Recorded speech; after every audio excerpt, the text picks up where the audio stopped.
I don't know you half as well as I should like, and I like less than half of you half as well as you deserve. I'm Eddie Webb. And I'm Chris Spivey. And today we're going to wrap up our discussion of fantasy here on Genreless.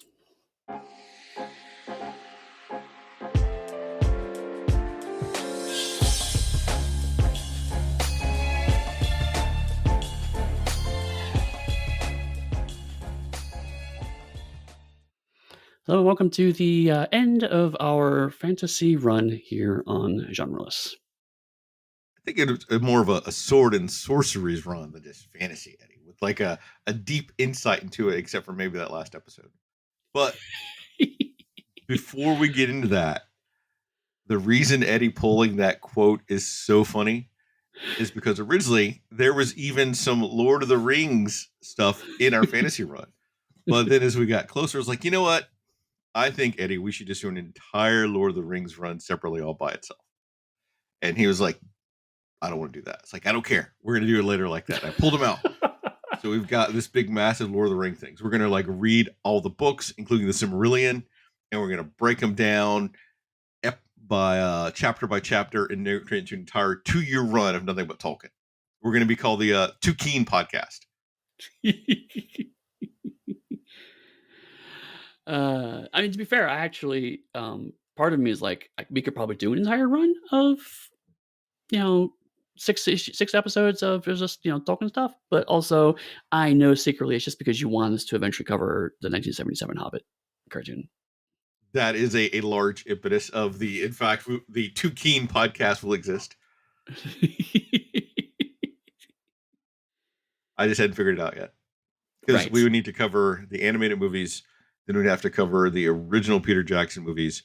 We'll skip the Hobbit trilogy because that was just nonsense, and then do Rings of Power because I think it's better than what people give it credit for. Right.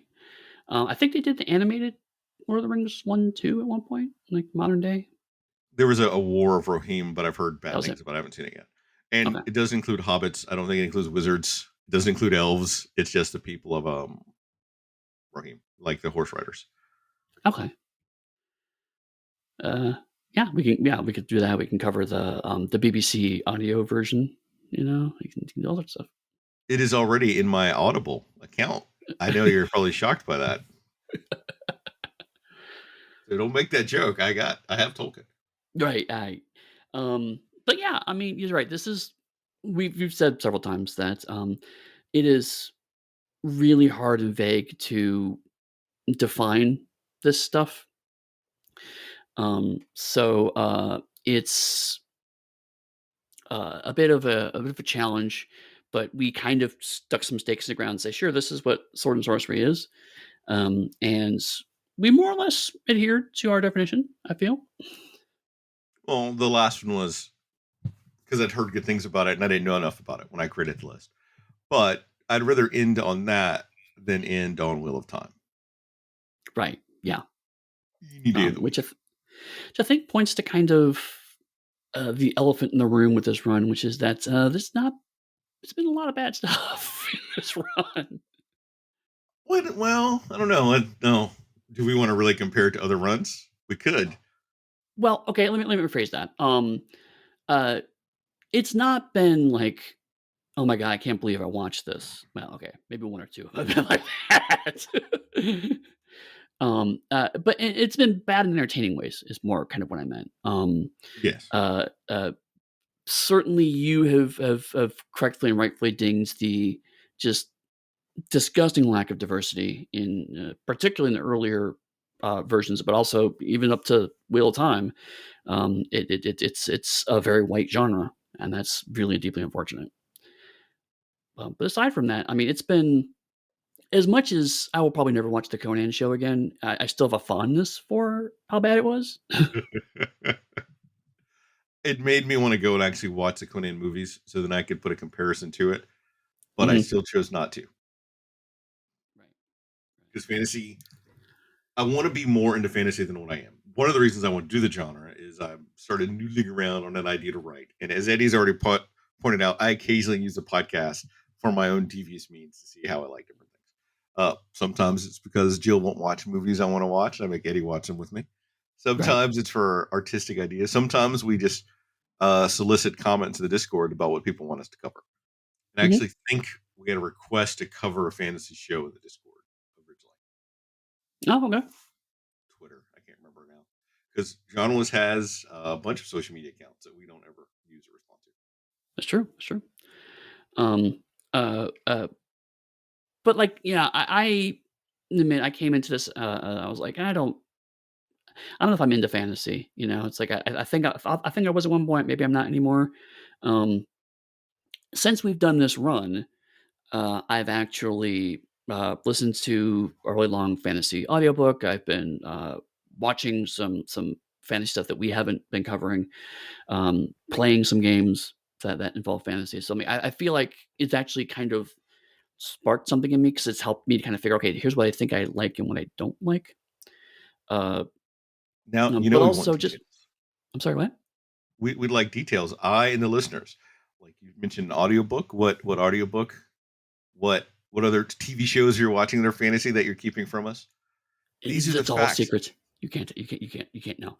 Um, so um, the audiobook was because I backed a Brandon Sanderson Kickstarter. I talked about Brandon Sanderson before, and I may have come across given the impression that like I'm very familiar with his work and answers. I'm not really. It's just literally everyone I know seems to be a fan of his, and so I was like, you should read Cosmere, you should read this, you should read that, and it's like you just keep throwing words at me. I don't know what it just means. Um, but a couple of years ago, he did a crowdfunder. Um, Specifically because he wanted to show there was a market for DRM free audiobooks. He's like, there's a market. There are people who are hungry for audiobooks outside of the Audible ecosystem, and so I'm in a place where I can do this and show that there's a market there to kind of help facilitate this for other people. I'm like, oh, you know what? I'm cool with that. So I just backed at the level to get digital files. Didn't really read what it was about. Turns out what I got was called Dragonsteel Prime. And Dragonsteel Prime is the very first fantasy novel that he wrote that he never published. He has since cannibalized that book for other books that he has written, but he has had the 750-page manuscript just floating around. And so he has released, and actually the audiobook has now been released for free, along with a nice PDF and EPUB version of it. Um, because he calls it a curiosity. It's like if you're interested in kind of where some ideas initially came from, where I was as a writer before, here's a chance to kind of take a look at that. And so he hired two professional audiobook narrators to do this 27-hour audiobook of a manuscript that he just never published. I had no clue. And so I started listening to it, and I've read exactly one other Brandon Sanderson book, and I really enjoyed it. I was like, this is your I can't be bothered to publish it work? Crap, man. It ends in a cliffhanger because obviously it was pointing towards the inevitable trilogy. So the story will never get solved. But the time I listened to it was actually really, really good. And of course, the narrators were very professional in treating it like they would any other audiobook. So yeah, that was really, really fun. Wow. All right. Now I may actually have to look into it. So Yeah, what are these other fantasy shows that have wowed you with their awesomeness that I didn't. pulled you in? You're adding a whole lot into this, like plurals and superlatives I didn't say. I don't think any of our listeners are surprised by that statement. Fair, no, no. Um, I have been uh, idly rewatching Record of Lotus War, which is an anime from the 90s, which is explicitly based off of the original. So it's based off a manga, and the manga creator based it off of his Tunnels and Trolls game. So it is very much early uh, tabletop role playing game as fantasy thing.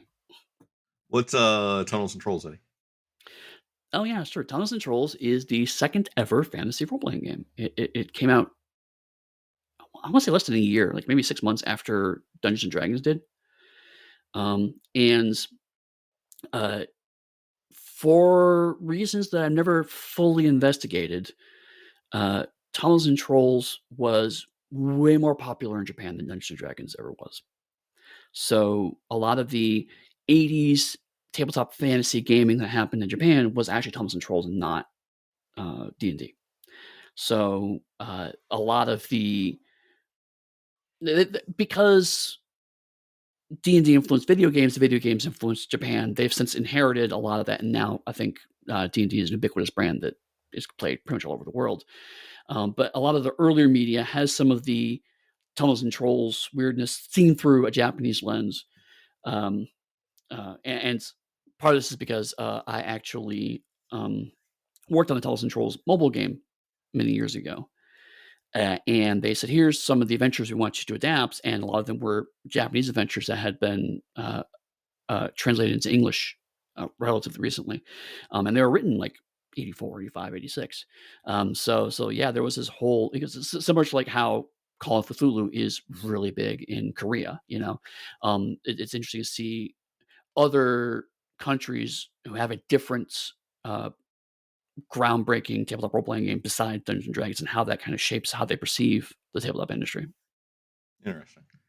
I'm curious though. Do all games, all early fantasy games, have to have alliteration? Dungeons and Dragons, Tunnels and Yeah, Trolls. it was the rule. It was the law. If you break the law, you get punished. My own early game that I wrote from back then, Medusas and Mountains. I'm just Yeah, yeah. curious if that's a whole thing. Crusaders and Castles. Yeah, it's a whole thing. I don't know why. Uh, I would have went with Karens and Caverns myself, but that's their yes. But yeah, so it's not been a ton. Like I'm also watching like Seven, so I was like, don't feel like I've gone completely over to fantasy or anything. Um, and I've been really enjoying rewatching like Seven because I'm actually watching the first season in its entirety finally. So that's been really exciting for me. one of the Uh, best sci-fi shows ever made. Now I'm yeah, really and curious though about other animated fantasy shows because I'm trying to remember some more. I vaguely remember the Legend Ninja Scroll or Ninja Scroll. Was it Legend? yeah. Mhm. There's been an increase, but again, like because a lot of anime tends to be adaptations of manga, so because there's been an increase in dark fantasy manga in the '90s and early 2000s. Berserk is probably the most popular one people know now. Um, but that kind of, for lack of a better term, warhammery, grungy fantasy, what we would call sword and sorcery, frankly, does seem like it's been getting more popular the past couple of decades. There's Berserk. There's you said mentioned Is Ninja Berserk Scroll. essentially a Conan riff? I've heard it, but I've never read it or even seen a trailer for it. Yeah, kind of. It features a protagonist named Guts, who carries a gigantic sword, and he's kind of an asshole adventurer. And then he gets sucked up into events that are bigger than him, and so it is kind of Conan-ish in a sense of adventurer who's a bit of a jerk, a bit selfish, gets wrapped up into events larger than him, and tries to navigate through. It is extremely violent. It is excessively violent, even. Um, but it's partially popular because a bit like Wheel of Time, the writer artist died before he could finish, and so another team has since picked it up and tried to wrap up the last few volumes of it. That's gonna be a game I play with myself mentally now, trying to think of fancy animes because I am a more of a mecha anime guy. Hmm. Now I'll look it up later today. Now There's also a fantasy mecha show, but I'm blanking the name of it, where they grow the mechas and pilot them with magic and stuff like that. Escanflow, is that right? Maybe Escaflowne. Escaflowne, yeah. I See, vaguely know that one. yeah, So I don't know if I ever shared it, but a college roommate of mine was obsessed with anime, like mm, beyond obsessed. He took trips to like Japan a couple times a year to go off, wow, and then he'd like download all the stuff from online. He was a person that was trading the our entire fantasy wrap up's not going to talk about anime. sure, yeah. Would be the person that was subbing and dubbing fan subs in high school and then selling to other people to constantly keep it going. So I got to experience a lot of different types of anime. So I know a whole bunch of stuff roughly from the late 70s to early 2000s. Mhm. So that's why I knew Escaflowne. I know like a bunch of other catch ones. And I also want to go back and watch something called Mace Cuckoo, which isn't in any of the genres I just touched on. It's almost sort of like a soap opera genre about this college student that lives with a widow who runs a boarding house, and it's sort of a romance. It's the whole thing. I think it had like Huh. 100 episodes or more. Yeah. Yeah, so I mean, like, but if we get into how you define fantasy, because again, going back to is this is a very muddy genre. Um, there's a lot of things that, through certain definitions of fantasy, qualify. One Piece is an example. Um, at one point in time, we actually debated doing One Piece on this run. I pulled it ultimately because it doesn't quite fit our definition we settled on for Sword and Sorcery. Um, but it's about people with magic powers riding boats and fighting each other. It's from that perspective, there is technology, but all technology is told through a fantasy lens. Through all technology, ultimately is some form of magic. So it's pretty firmly a fantasy genre, but not one most people think of. Um, and there's also slightly more traditional ones. Um, s- Seven Deadly Sins is another one where basically it's about a group of traveling adventurers who uh, are so destructive that everyone calls them the Seven Deadly Sins, even though they're not evil. Um, Fairy And Tale, which I've read, the manga for, is another one. Kind of, it's about literally they're all part of a magician's guild, and again, they're just they're kind of just schlubs, and then eventually they get wrapped up in things, and they end up being the most important people in the universe. Because that's just how these manga tend to go. if people are curious, this run I think originally was around 13 episodes. Yeah. And there were a lot of things that were pulled because they didn't quite fit, or some of them were just bad when I first came up with this. Like there was a Sinbad show from 2000, I think. Oh wow. Yeah, that I pulled before Eddie really got a chance to look at it. I was like, nah, I'm not gonna make Eddie watch that. And I pulled that. It was a bunch of little things like that that sort of populated the list of shows. Because one of Yeah. the objectives was not to go too far back to sort of recap some of the original thinking, not to go too far back into like the 60s or the 80s, sort of 90s and up is where we went for, which is also one of the reasons that we sort of slotted Xena and Hercules because they were a different sort of fantasy that we didn't want. And we didn't touch on, God, who was it? This is like more 200 years ago with Norbert and something else is like the title of the book. That was a TV series, Mhm. or the Musketeers, because there isn't really magic in that. Right. I mean, because then you get into that's more alternative fantasy or historical fiction. Sorry, alternative history or historical fiction. Um, uh, and whereas like um, Shadow and Bone is still pretty clearly fantasy, but obviously it's told through a Russian lens, as we talked about. So Surprisingly enough, though, it felt very swords and sorcery, like it did. unbelievably so, even given their small bits of tech, and it felt like it was around 1890 to 1910. Felt like it completely fit with the run we're doing. Right. And that's kind of, in a way, is an interesting place to kind of stop it because I'll be honest, the Game of Thrones chunk up to that point felt very tiring, because it was just kind of everything has to be Game of Thrones on some level. Even Witcher, which I liked bits of, um, it all felt like it was trying to chase after one specific show that happened to hit really big.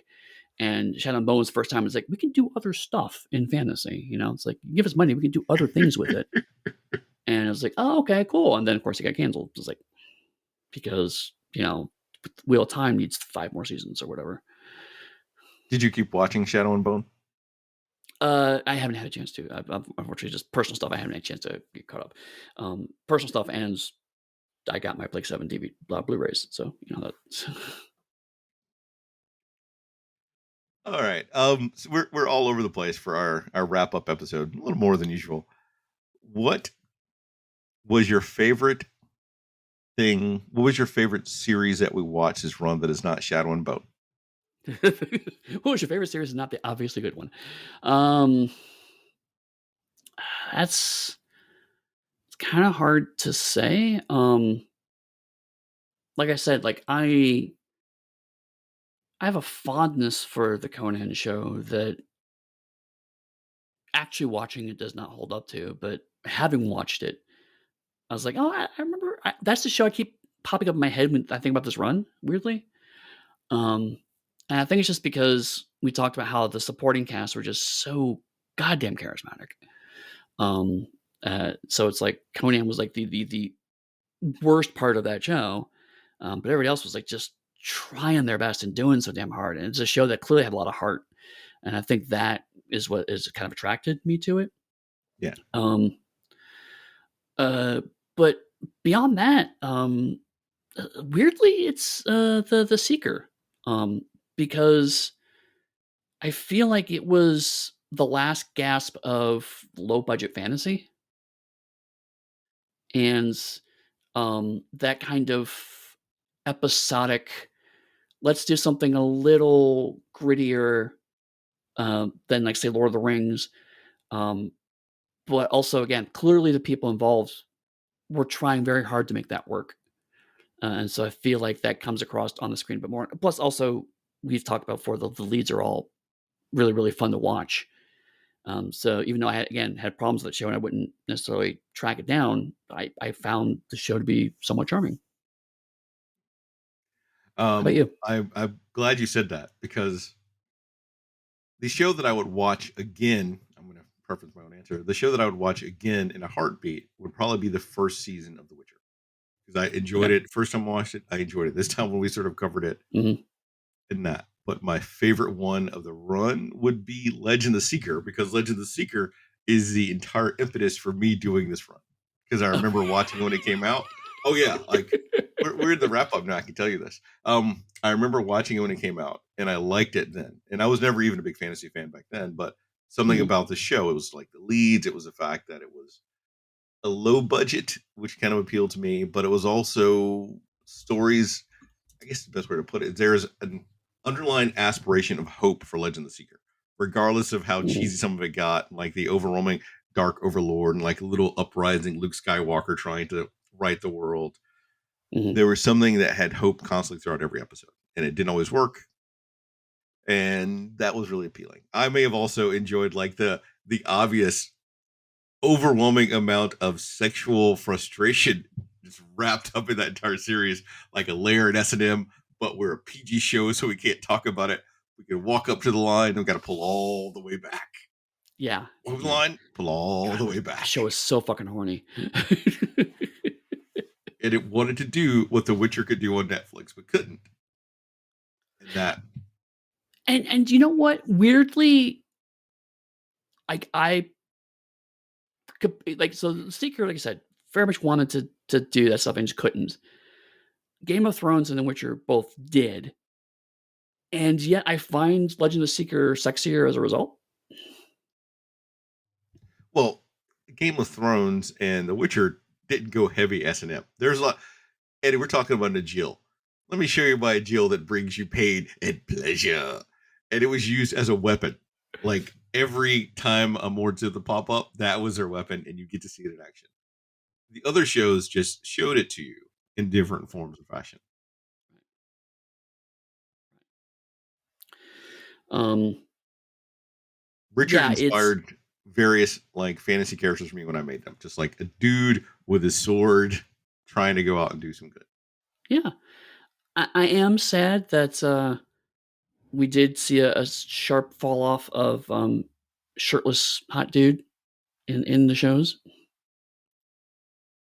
which was Yeah, kind of the last gasp of that. I don't think there are any in Shadow and Bone. There weren't really any in Meal of Time. Yeah, I guess you're right. There were no Henry Cavill tub shots either. Yeah, yeah. Um, Even Game of Thrones, although they weren't in the episodes we covered, did find excuses to do it every now and then. But yeah, kind of just dropped off after Henry Cavill. Maybe everyone's like, nope, we can't top that. So we're just gonna you win, sir. Was Superman. Right. Right. He was Superman. The one thing that I would add to Legend of the Seeker that was missing would be the sorceress from Beastmaster. Sure. She is the only part of that show that I like or really even remember. So I specifically wanted to go back to it. What was it about Beastmaster that didn't resonate with you? Um, I think it's a couple things. One is, I mean, we've joked about the sorceress being attractive, but also she seemed to be the only person who kind of got what kind of show this was, right? She Just she chewing she scenery. yes, she like, "I'm gonna be as melodramatic as possible.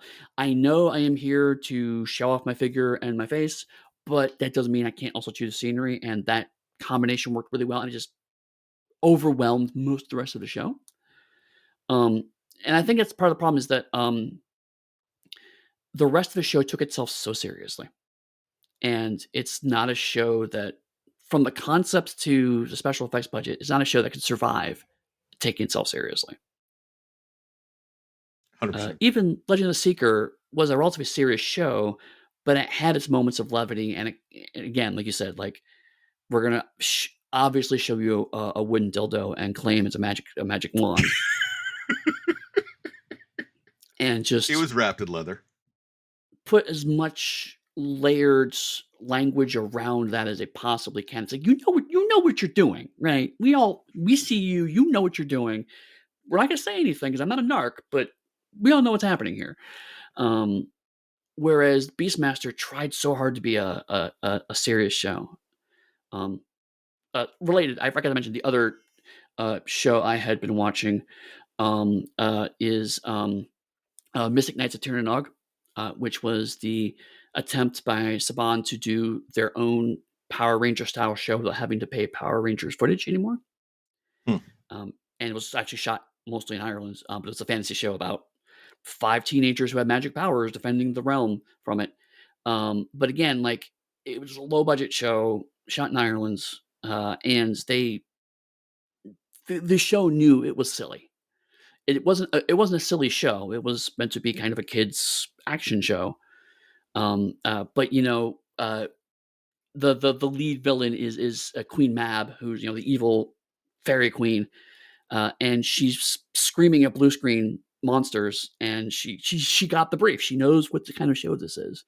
And so again, and so I'm comparing that because that was like the early '90s, and the Beastmaster show was about the same time period. So like you have two shows, roughly similar budgets, roughly similar um, target audiences, and one show just gets that it's supposed to be a bit of fun, and you can't take this too seriously, and you have to kind of go hard. And the other one show that just doesn't seem to get that. Because I'm vaguely remembering the Beastmaster now, and the plots were trying to be serious, and Yeah, they were. You know what? I think for me, it wasn't the seriousness of it. It was the fact that it was all focused on Dar, and even his sidekick wasn't very effective or useful, other than to give him a magic potion to go be able to do X or Y. true. The other shows relied on the supporting cast to do things and made them an integral part of the plots. Right. And the Beastmaster couldn't find a way to do that in the episodes that we watched. Even when there was an episode sort of tangentially related to the sidekick, whose name I can't remember, Yeah. um, it didn't really focus on Tan. him. It once again refocused and reinforced Dar. Right. And like when you have an episode premise like we are a bunch of villagers who, when we die, our souls possess dolphins, and then we go to an underwater dolphin cave where you can talk to your dead loved ones. And you make that boring. It's like you have failed as a fantasy show, like because that concept is fantastic. That is the only plot I remember from that show because it's so bizarre, and yet it's like you're burying the lead here. It's like you give me 20 minutes of vaguely racist of village politics, and when you could be showing me more dead soul stealing dolphins. It's like figure out what's fun and embrace that. And I think it's part of the thing that for me, sword and sorcery is that it's dark and it's complex. But even The Witcher, like Witcher's probably the closest to horror any of the shows have gotten, right? But even then, The Witcher has a level of fun about it.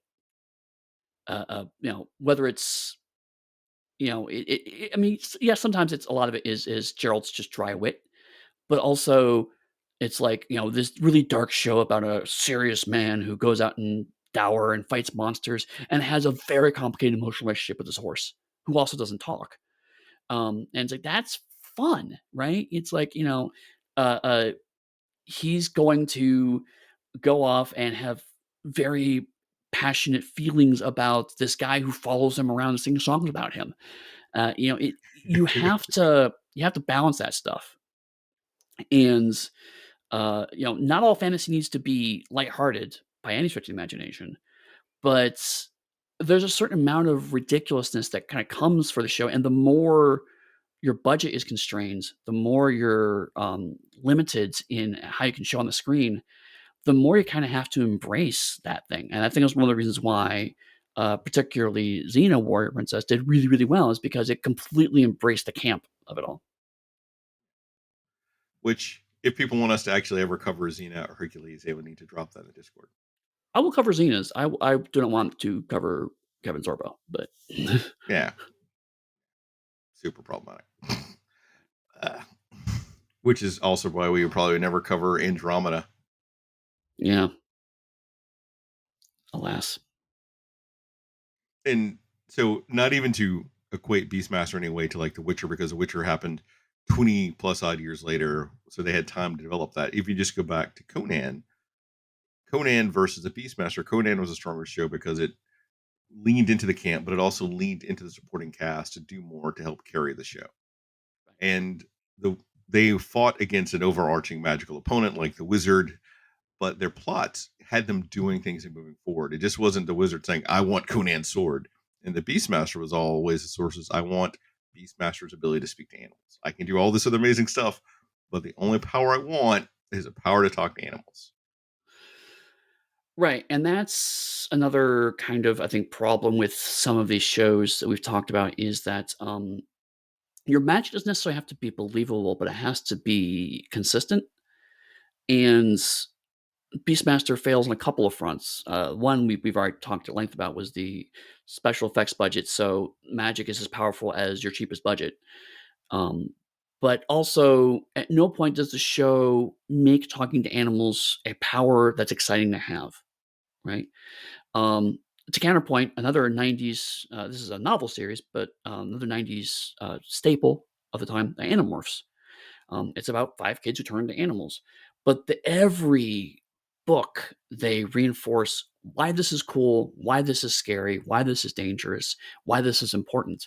And so, even if you're not into the concept of kids turn to animals, the show the sorry the show the series constantly tries to reinforce why this specific level of, in their case, technology matters to the overarching world. So if, like, there were evil animals that only the Beastmaster could pacify, or if by talking to animals you gain specific powers, they walk up to that a little bit where, like, if he talks to a bird, he gets the sight of a bird and whatnot, but they don't really do much with that. But if that was like the central Pete, more like a Brave Star, say, eyes of the hawk, ears of the wolf, something like that, that made it super clear that whenever he talks to animals, he gets a magic power as a result of it. Then not only does it make him more interesting, but also the desire for someone to steal those powers becomes more of an actual threat. But like the sorceress, it's like you can literally dissolve villages with the wave of your hand. Why do you care if you talk to two ferrets? And if you want to point a reference, it's not even a book series where they have more time to develop it. You could go and look at the Manimal TV series where they made turning into an animal Oh seem yeah, like a that's true great too. thing to have, which would have happened around the same time, I think, as Beastmaster, if not earlier than Beastmaster. Right. But ultimately, it comes down to make a concept like, we're just gonna pick on Beastmaster for a bit here. But to more to make a concept like Beastmaster work, you have to have a large stable of extremely well trained animals to make that work. And if that's where your budget is slipping, then you've undercut your whole concept. Whereas with Conan, to its credit, Um, it's like, okay, the central conceit is it's a big muscly guy with a sword. We got the big muscly guy with a sword, great. Oh shit, he can't act very well. Let's quickly surround him by a bunch of people who can, and just quietly shift the focus off of him. Um, but he's still there. He's still the main reason we're watching the show, so he's never gone. But eventually realize there's other stuff to love about the show too, so we can take the emphasis off of him slightly, right? Shows can do that bait and switch really well. But the Beastmaster, you had one, like I said, one other supporting character, and the show went out of its way to minimalize him. It's gotta be about Dar. It's gotta be about Dar. It's like, okay, but Dar's not interesting. And you don't have the budget to make him interesting. You don't have the writing chops to make him interesting. You don't have the acting to make him interesting. So I'm going to care about the villain because it's the only thing he left me with. And the fighting style that Dar had to use was not the best either. Like his twist together bow staff sort of detracts even from that part of it if that's what you really want to engage in. Right. So, all right, we will move away from the Beastmaster because we've been beating up on the Beastmaster, which is too easy. Um, Game of Thrones, Eddie. I was about to say that was the show that I genuinely thought we're going to watch it again. I'm going to have a lot of nice things to say about it, and we'll see a very clear divide between bad fantasy and good fantasy. I really thought that's how this was going to play. And instead, what happened was we saw a steady ramp up. I don't even say ramp up in quality. It was a pretty uneven progression of quality throughout the 90s. And then we got to Game of Thrones. Watching it again, I was far less interested in it the second time around than it was the first time around. Um, and then everything else seemed like it just wanted to be versions of that thing that I was not as interested in watching the second time around. So uh, uh, I will say I've been dancing around this. I'm with you that I do like the first season of Witcher better watching it second time around. So it's not all bleak, Yeah. but certainly Game of Thrones and to a lesser degree the Lord of the Rings Peter Jackson movies put a very distinct stamp on this is what we consider fantasy to be. And a lot of media followed it, whereas the stuff prior to it was a lot more experimental in my mind. Hmm.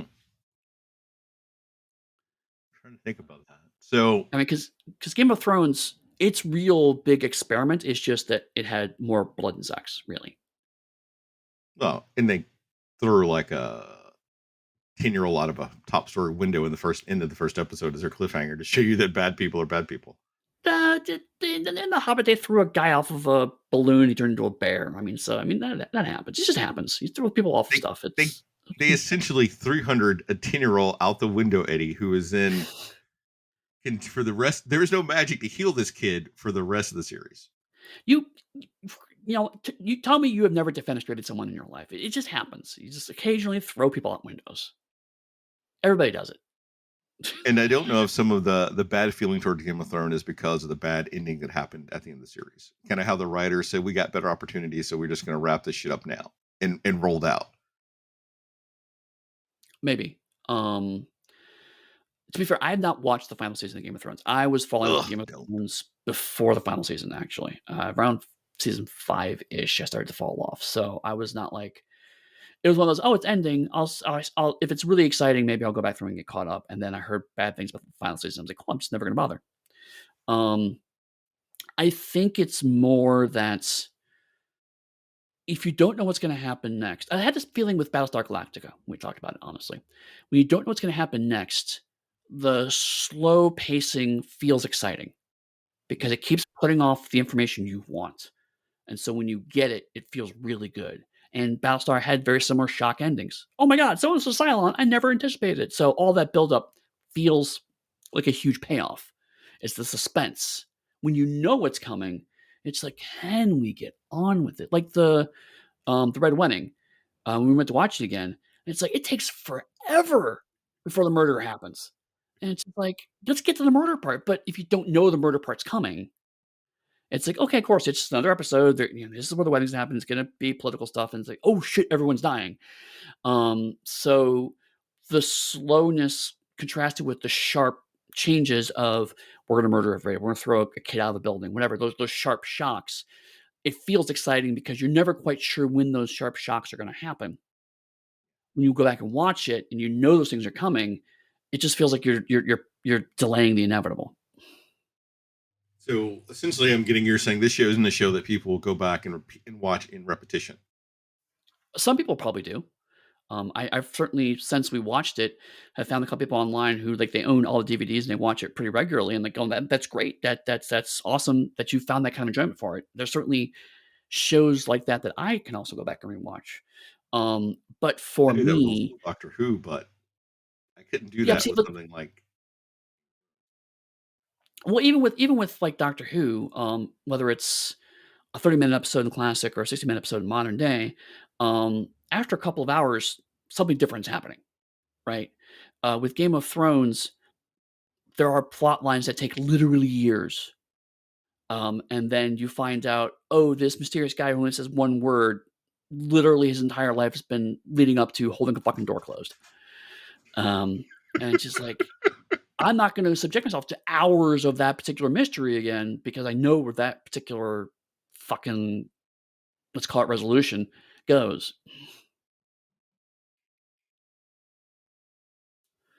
So Chris oh, is laughing at me now because I'm so what angry about Hodor. what are some good points that you've enjoyed? Oh, you know what are some good points you enjoyed from Beastmaster? And then we're gonna come back to Game of Thrones.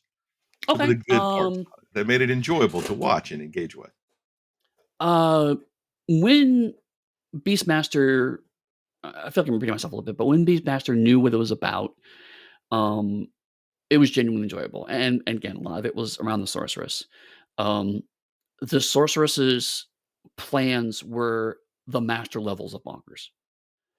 Uh, um, the fact that uh, she needs to inject herself in her plans. She's one of the most recognizable people in the world and still will go into quote unquote disguise by wearing her hair differently is amazing because it's just so bonkers.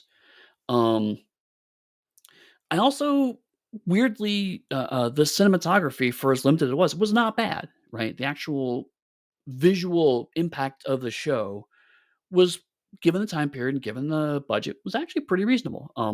Most of the shots looked fine. The special effects, when they had them, were fine. I think they had like one CGI monster at one point in time, and it was okay. You know, um, uh, from a purely visual standpoint and from a pacing standpoint, it was very competently put together television. Right. So I will certainly give it that. It was a team that I don't think cared about the heart of the show, but certainly on a technical level, there's nothing really to complain about. I think you actually hit the nail on the head with that. Kinda how they didn't care about the heart of the show, which would be a similar that's why I got a similar vibe for that as I did for She-Hulk when I watched it. Okay. Like, it was competently put together, but there wasn't heart for the show. And almost all the other fantasy shows, regardless of what we thought of them, there was a heart for those series and those shows. Like, people cared Yeah, about it, and you could tell they cared about it. Even for all the shit I gave Wheel of Time, and I will continue to give Wheel of Time, the people that made that show cared about the thing they made. sure. And Beastmaster, I don't want to drag on it, didn't feel like that, but it was put together well for everything they had. Right. It had the feeling of we're a team that made, I don't know, a medical drama, say, and then we got retasked to make this fantasy show, and they shot it like that, you know? And they took on the challenges and did their best to try to make it work.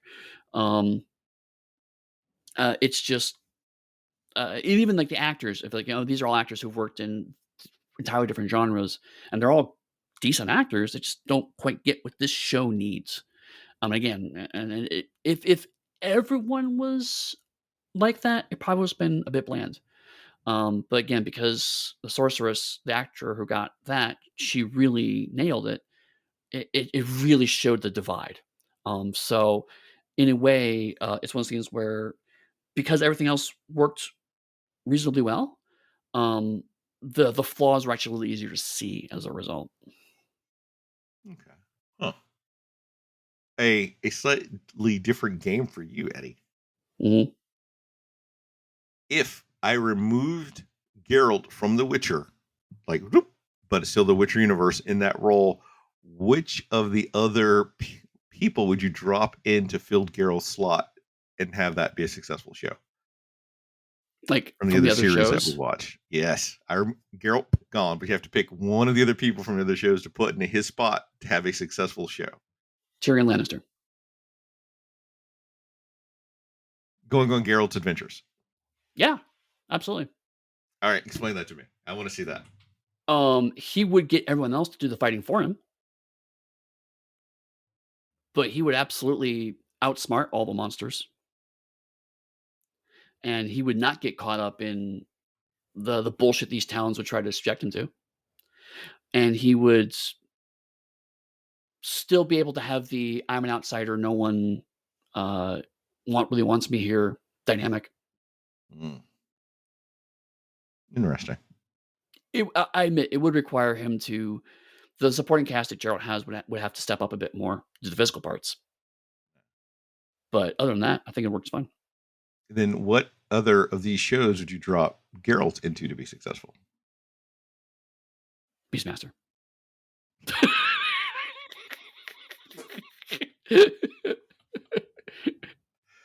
That was too easy. I should have definitely phrased that separate No, differently. actually, hilariously, if you took Conan out of the Conan show and put Gerald as that and he had that supporting cast, Yeah, that would be hilarious. that would probably be the best show. I know, right? Because, like, they're like, "We're gonna help you, Gerald." It's like, "Would you just fuckers go away?" It's like, "No, we're gonna help you." He's, like, grudgingly dealing with these very excited people who wanna help him on his adventures, and they're squabbling amongst themselves, he's like, "I just wanna hang out with my horse and leave me alone," would be great. Because I could see him in there, and I could also see him in Legend of the Seeker. Yeah, yeah, I could see that. But okay, so we talked good things about Conan. We talked good things about Beastmaster.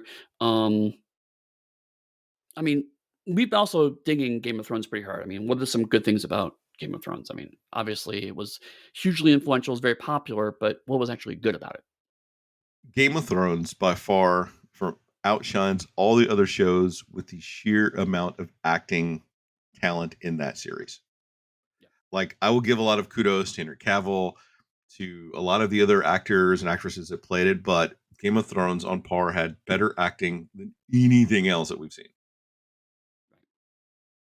And a lot of that could be because of Peter Dinklage is like a large yeah, part of that. sure, Uber charismatic, makes you love him, makes you hate him when you need to, and you can feel the pain and sorrow from that character all throughout. right. Even with Caitlin Stark, while you may not like her character, you go along with her for the ride because of what the actress is bringing to it. So that you have to acknowledge. And their budget was the best budget, I think, out of all the shows too. Yeah, I mean, as much as I was just saying, it's kind of a slog to rewatch. Um, yeah, I have to agree with you. There are moments when it's like, "Oh, cool, it's Peter Dinklage, so I'm just gonna enjoy the next 20 minutes," right? Like, from a plotting perspective, when we watched the episode of he spent, like, all that time in the tent with, the whore and his, bodyguard, it was just really watchable television, right? It's like the 3 of them on the screen were just really, really fun to watch, and, um, them trying to get in each other's heads, and using that as a political the drinking game as a political moving tool was the most enjoyable part of that episode for me. And you're right. Like even watching the queen with her son, just like thinking it's all going to go apart and just trying to protect her son. There's moments that are fantastic, and it's purely because you're right. The acting is off the scale good. Um, I will say part of the problem with Game of Thrones is that the cast is so huge that there's just absolutely no way you can have that caliber be consistent. And so again, kind of like with Beastmaster, when the weaker parts show up, it's more and more noticeable because you have fantastic acting talent against really good acting talent, but the really good doesn't quite look good enough because you have amazing talent next to it. Are And you trying then to on top call of it that, you have Joffrey? some, yeah, maybe. You better watch it because Joffrey got saved by Batman in that Christian Bale Batman. He's gonna come for you, my friend. But no, I understand why Game of Thrones became popular. Again, like we both said, we both watched a lot of it. Um, it's just, well, I'm not gonna. I'll stay on my own task. So the acting certainly helps it. The cutting between plot lines to basically make a fantasy soap opera was a really strong choice. It's something that hadn't really been done before to that level. And so it is absolutely a soap opera from that perspective. And once you kind of click into that, a lot of Game of Thrones makes sense. And then you can also see why other shows maybe didn't quite get that piece and missed some of what made that show successful. Yeah. If you have a huge cast, editing it and writing it like a soap opera is a really fantastic way to do it. It's even down to the pointing towards one thread's cliffhangers while you're starting setting up 2 or 3 more threads so that their cliffhangers can pay off in a couple episodes' time. Straight up. I mean, in a soap opera, you try to pace the cliffhangers to hit on Friday. So there's a week structure. They have a year structure. But as we saw, their structure was episode 8 and episode 10s are the ones where the cliffhangers hit. So they had their own structure, even if it was a very different one. But again, it's like it's structure like that was a genuinely a stroke of genius. It's just a shame that it kind of fell apart near the end. And I agree. It was a great way to teach the audience your format and what to expect. And one way it also is a way to get your numbers up at very critical times to make sure that your series is renewed again. So that was Right. a bit of ingenious there. So I Oh, give sure. uber kudos for those things Hmm. because it's important, regardless of how great your story is and your special effects are. If people don't watch it, you don't get to keep making your story. Right. And weirdly, I think Game of Thrones would either be very different or would not have been successful in a streaming era. The fact that it was kind of the last big week to week show on HBO. And it was designed from the ground up to be exactly that. The big reveals are hitting critical points where the renewal discussions are happening. So people are talking about the show at the point where they need the most buzz. Shows you that this was television made by people who know how to make extremely good television. But unlike Beastmaster, it wasn't merely competent. They also got the heart of the show. And as Early much on. as the excessive gore and sex aren't my cup of tea, I understand that as part of the HBO brand. And so they're able to say, here's how we can take the HBO brand, cleave it to these series of books to find a way that it seems natural and organic, even though people have read the books go, well, this is grafted on. If you don't know that stuff, you don't know which pieces are grafted on. And so again, it's top to bottom was made very, very smartly for at least 4 or 5 seasons. So I'm in agreement with all of that. I can't. The thing is, though, I have a harder challenge for you, Eddie. Okay. What are the good parts about Wheel of Time? So the magical rules, I'll stand by. It's nice to actually. It was one of the few shows we saw that had very clear rules, to the point where it could then start to violate those rules in interesting ways, or at least find loopholes in those rules. Having a set of rules that are clear and consistent, and then able to be manipulated, is extremely rare in the fantasy genre. And so I stand by that. That was really really great. Um, some of the leads I really really liked. And I will say, having your main lead be a woman of color was a strong choice. Although in 2021, it's not nearly a strong choice they thought it was. What? Are we talking about the same show? Wheel of Time? Yeah.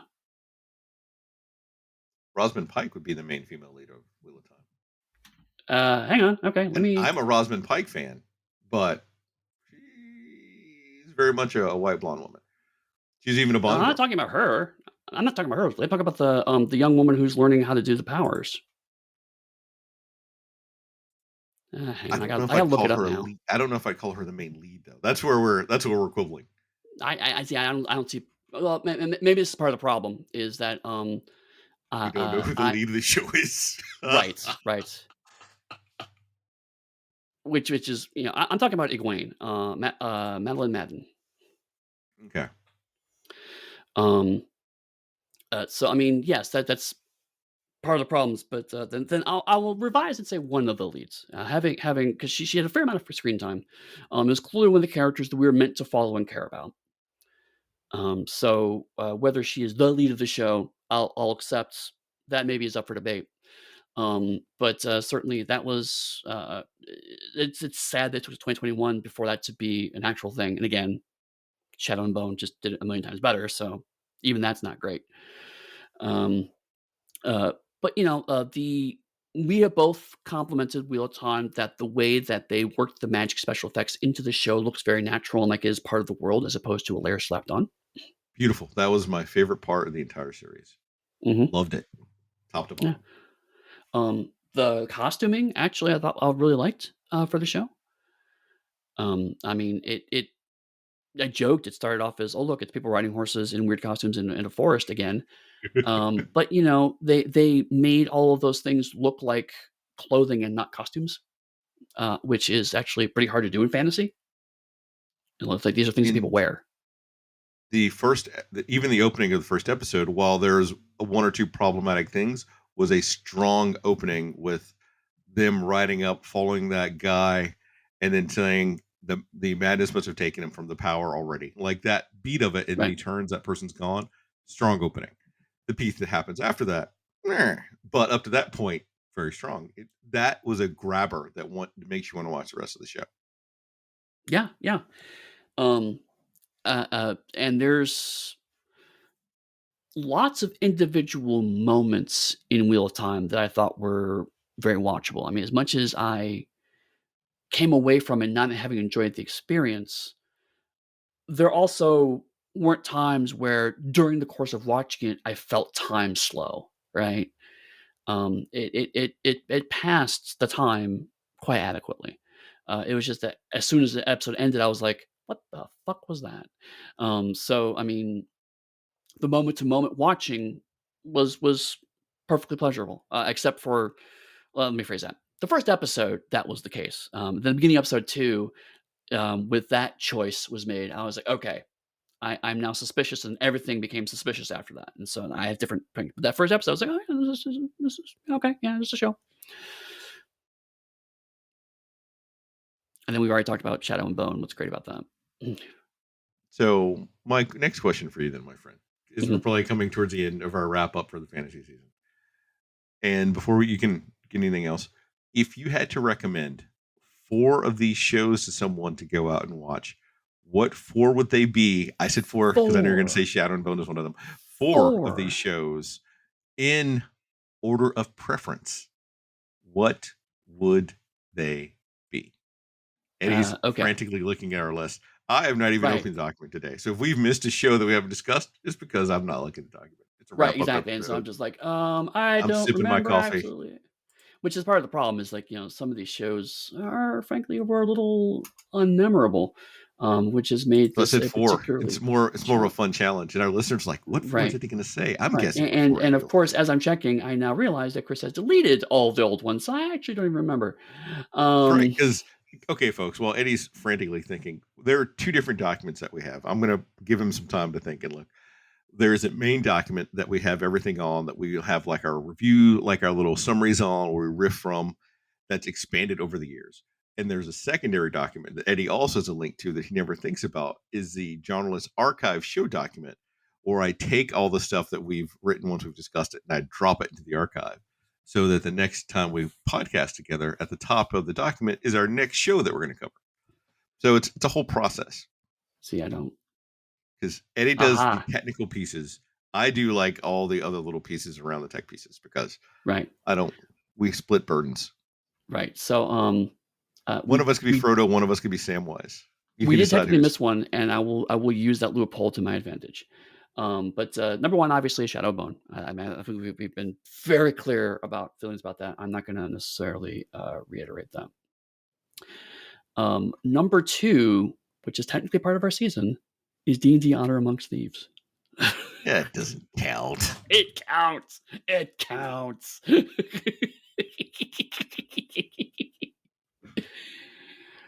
Um, After that is The Witcher. Um, um, Honestly, a lot of my problems with it are just because it's a bit muddy, Yeah. but it is not the same kind of muddiness that Game of Thrones slowly inherited. And usually the muddy parts are, if anything, it's cut too far to the bone. Frankly, sometimes Witcher is too fast paced, Bone. and it doesn't actually it kind of skips over stuff, or it does it out of order and assumes you're paying close attention to absolutely every episode, which I'm not. Um, so I think that's fine. Three, Legend of the Seeker, I'd say, I think that's because 4 for you. well, you said I couldn't use Honor Amongst Thieves, so Awesome. Awesome. Yes, 3. so Legend of the Seeker, I would say, because it is just really solid '90s genre television. It's not my favorite, but if I happened to stumble across it when I was channel surfing, I would probably sit down and watch an episode very easily. And then This fourth, is what I really wanna know. This is a 1 because this is where it's hard. not really, because it's Conan. Um, Ah, because as hilarious as I find these super close zooms that the show is just obsessed with, as much as the weird ass editing and cinematography of that show just drives me bonkers. Um, Nearly everyone on that show is fun to watch. It's just weird that the one who's not fun to watch is the one the show is named after. true. Very, very true. How about you? I will give you 5. Honor Okay, Among Thieves is number 1 okay, because it is the best. And the movie's funny. It's short, it's it quick, is. it's in and out. Then I would shift to Legend of the Seeker, actually, for my real number 1 Sure. choice because it has everything that we've already discussed. Then I would go The Witcher, Okay. Conan, Wow. lastly, Shadow and Bone, because That even as I said on the Shadow and Bone, I see why people like it. It's incredibly well made. It is recommendable and probably something a lot of other people would like, but it's not something for me. But I recognize the intrinsic value in it. So it's going to be on my list of recommendations. It's just going to be for me the last one I'd recommend for people sure. because So it's from neither my of us perspective. picked. Neither of us, shockingly, neither of us picked Beastmaster or Wheel of Time. And if I had to choose for those, I would pick the Wheel of Time over Beastmaster Right. because Wheel of Time at least had diversity. I have issues with some of the diversity how they did it, but they added Yep. diversity to it. It has at least one actress that I really like. I love the magic system associated with it, how visual it is, and it's really well executed. Beastmaster has none of those things. Beastmaster is a show that happened. I think we need to go back and have like a larger episode someday, Eddie, when we want to be masochistic of all the shows in every season that we beat the shit up out of. So there'd be like Beastmaster. There'd be the name of an anime series I don't remember. Yes. First season, what would it be? I don't know. I think our first season we had a lot of great picks. We just weren't as in the zone as we are these days. Right. Um, uh, I mean, maybe. All right. Maybe it's like, okay, do one episode of each of them. And it's like, we'll give it, here's your last chance. We'll give you these shows one more chance. We'll watch one more episode of each of them and we'll see if it changes our opinion of them. And then Like we will eat them into the sun. I even for our superheroes, I cannot watch Secret Wars again. So that one would just have to not be on the list. You mean Secret Invasion or whatever it is? Yeah. Oh my god, that was so bad. I think for the superhero season, it'd either be Secret Invasion or She Hulk. Yeah. Now I'm just thinking I about would. all the bad Well, series. the problem is we'd have to find shows that we both thought were bad because, like, if you remember, I actually kind of defended She-Hulk, not successfully to my mind, but I did try to defend it. Whereas I think we both agreed that Secret Invasion was just awful. Oh, well, just think we'd have to go back and then watch the 60 Sherlock Holmes with what's his Oh nose. yeah, yeah. because the Um, Sherlock Holmes run it was just so slow and arduous. Even the Christopher Lee movie was better. All right. I don't want oof, to do a retrospective on our retrospective oof, of bad stuff. oof. So I guess my question for you is that, do you think we'll ever come back to fantasy? Yes. I unequivocally, because in the document, I've already got 2 or 3 different subgroups of fantasies listed out with episodes with stuff under them. I mean, yes, it is in a document, but, you and I both know that what's in a document, when it actually gets recorded, are two very, very different things. So the joke aside about that, I think we will, because there's some other fantasy stuff that looks good that is not sword and sandals focused, essentially. Mhm. I think it's a different sort of fantasy that we might like more. And that's not even including like the alternate historical stuff that's in there. Like Covington Cross is a show from the late 80s, early 90s that is a historical fantasy. I mean, like, sorry, alternate historical fiction.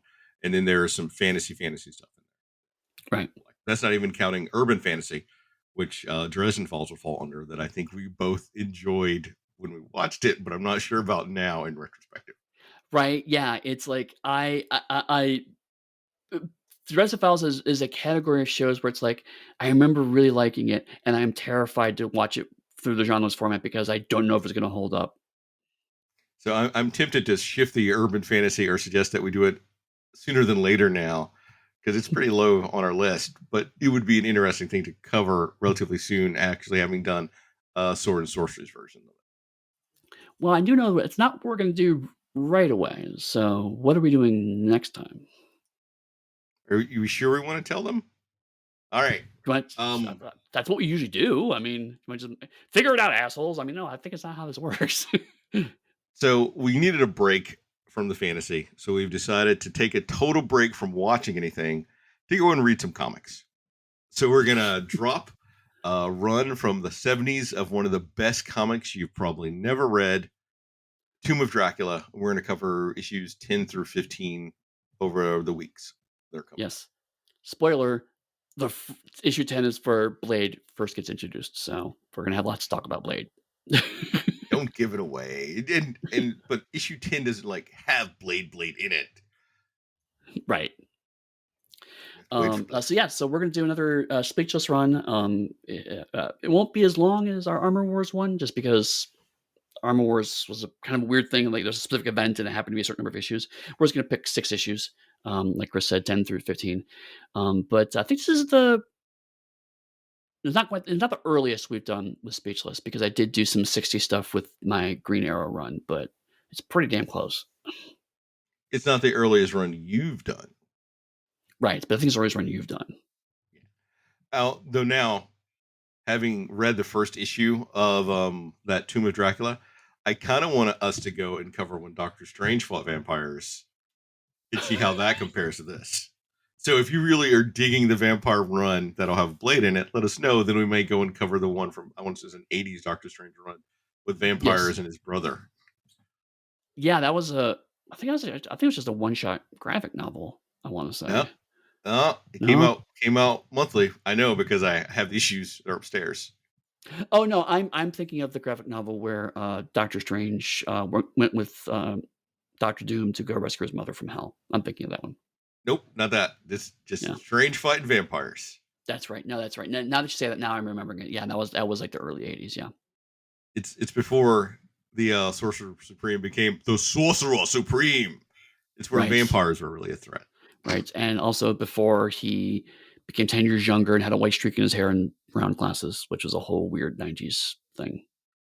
And it's before he potentially lost his powers and ran around with an axe, I think, in Yeah, the late 20 teens.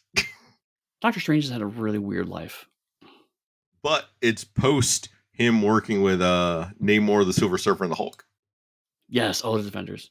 Because, like, I was actually reading this, digression, but I was reading an article about the '70s Doctor Strange TV pilot. Oh, I've Um, seen it. I haven't actually, but apparently it was Stan Lee's favorite of the '70s television products they were working on. But in that article, they were talking about how Doctor Strange was actually one of the most popular Marvel characters of the 70s.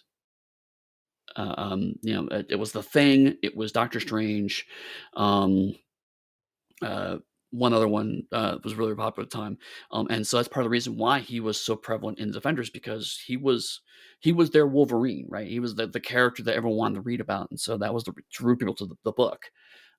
So yeah, I've read a lot of 70s era Doctor Strange, and it's actually pretty fun. So I can see why it's popular. Yeah.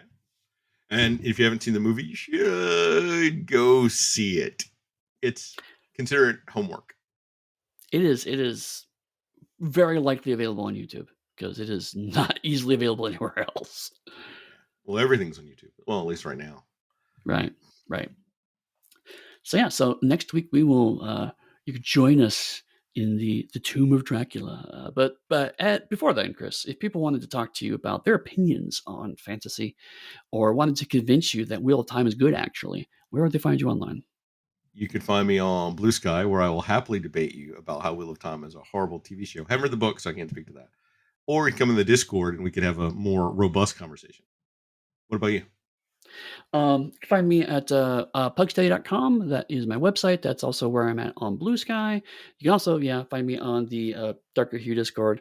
And I said it before, but actually, if people are actually fans of the books want to talk about it, I would really genuinely like to know how the books in the series differ because I continue to feel like there was something in there that I wonder if the books did better than the show did or if it always kind of flawed to begin with. Um, but yeah, feel free to come talk to us about your media opinions. We're always happy to chat on the Discord. And until then, we will see you next time in London, England.